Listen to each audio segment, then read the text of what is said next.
Galime jį nupirkti mamai. Kiek jis kainuoja? 15 lirų. Tas tortas žaislinis, kaip tavo tankas. Eime, Joshua. Šunims ir žydams įeiti draudžiama. Eime, Joshua, greičiau. Kodėl jie neįsileidžia šunų ir žydų? Todėl, kad nenori, kad įeitų šunys ir žydai. Visi daro tą, ką nori. Žinau vieną parduotuvę, kur neįleidžia ispanų ir arklių.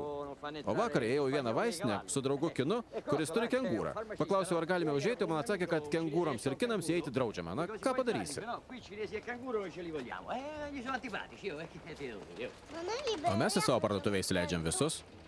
Gerai, nuo rytojaus ir mes pakaminsim perspėjimą. Ko tu labiausiai nemėgsti? Vorų, o tu? O aš labiausiai nemėgstu gotų. Prašysim, kad gotams ir vorams įeiti draudžiama. Atsibodo man tie gotai. Užteks.